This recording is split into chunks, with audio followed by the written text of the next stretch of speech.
Hi,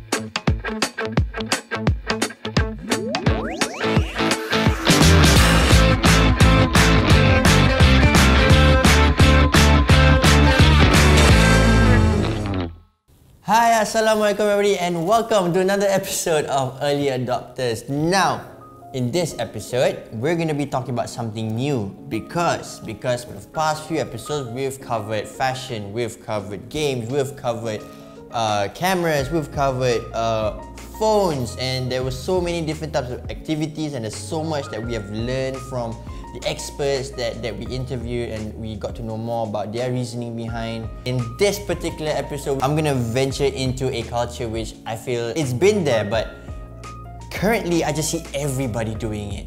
And that culture is cycling. And everywhere I can see people on the streets, I can see people on my Instagram. Everybody is just into cycling right now. My friends used to tell me that they cycle from where I stay all the way up to Genting.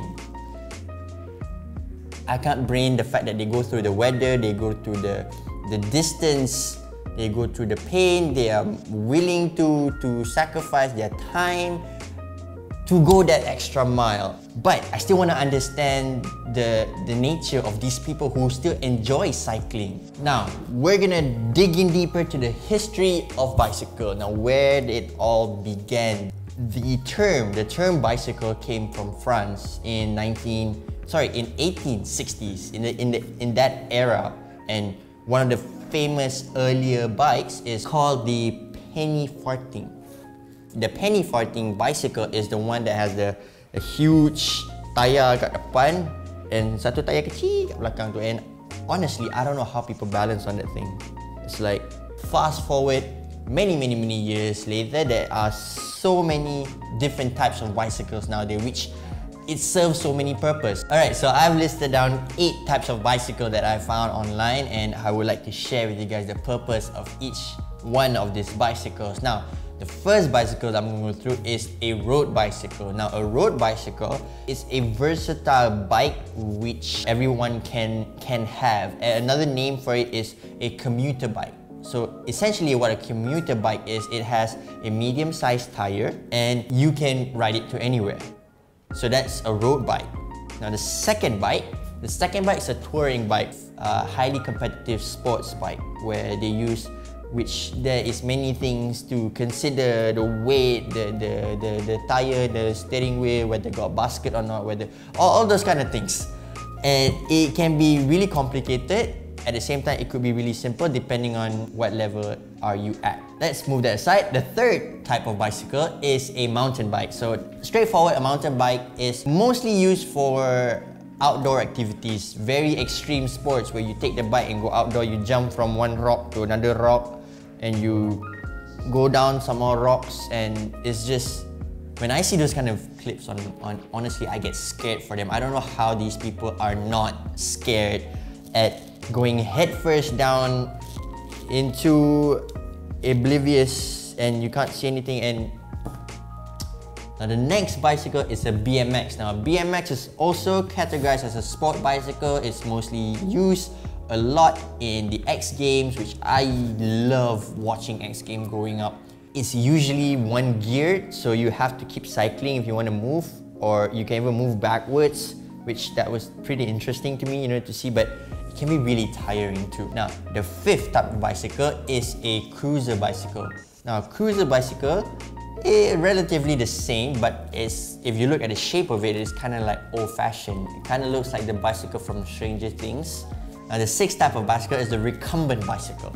Now, this recumbent bicycle has a very interesting shape to me. It looks like an exercise bicycle because you have to literally sit like that, and the handles are like here, not here, but the handles are here, and then you have to like stretch out your feet. It's like those bicycles you see in the gym, but actually bicycle in the gym also is relatively the same. Let's move on. The seventh bicycle is the folding bicycle. I think is one of the newest technology that bicycle has, the folding bicycles. You can pull the wheel up there, you can drop down the seat, you can pull the handle in, and it becomes a very compact item where you can fit into your car easily. For convenient wise, yes, it's very convenient, the folding bicycles, but it's not really that sporty looking for me. That defeats the purpose. You have other types of bicycles for that. Now the last bicycle I'd like to share with you guys is the tandem bicycle. Now the tandem bicycle is one of my hatest bicycle ever because it is the bicycle that you can ride with 2 people. Right, so before you buy a bicycle, there's a lot of things that you might want to consider. Now, going a bit into technical, you have to consider the body type. One, there's metal. There's full metal where it's going to be very heavy. But if you want to improve your leg muscles, for example, so you can go ahead and buy the most heaviest bike and cycle around, and hopefully you get a leg of the size of a tree by end of the day. Or you can go for something lighter like carbon fiber, or there's also aluminium, there's also titanium. So moving on to the third thing that you need to consider is the brakes. So there's an expensive one where you press a bit and you fly, or those you have to press more. Some people prefer no brakes, wheels. Now there's a lot of different types of wheels for a lot of different types of bicycles. There's the thick one, which is preferably for mountain bikes with the grooves very thick, and it's so that rocks can flow through simply and all those kind of things.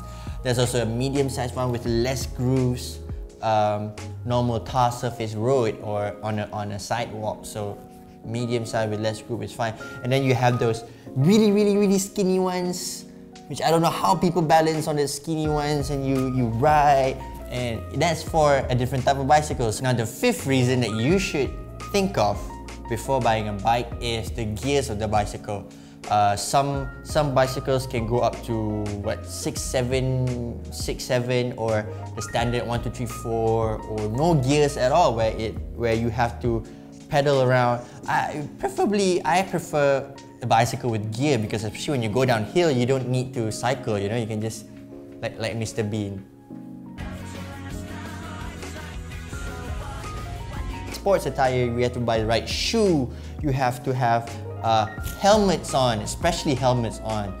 But that's like the normal helmet, the aero helmet, I don't know, with visor, without visor, pads, knee pads, elbow pads, gloves. There's so many things to consider. Lights on the bicycle, especially if you're riding at night. Those police vests, where the reflective vest. There's a lot of things that you need to consider, and all these things cost a lot of money. And alright, so we're gonna meet some bike enthusiasts, and we are gonna learn as much as we can from this person who spends hours just riding bicycles and just having the time of his life, but while balancing work and family. I want to know how that passion grows. I want to learn more about the bicycle culture. So we're gonna find out more about the bicycle cultures here in Early Adopters. Yeah.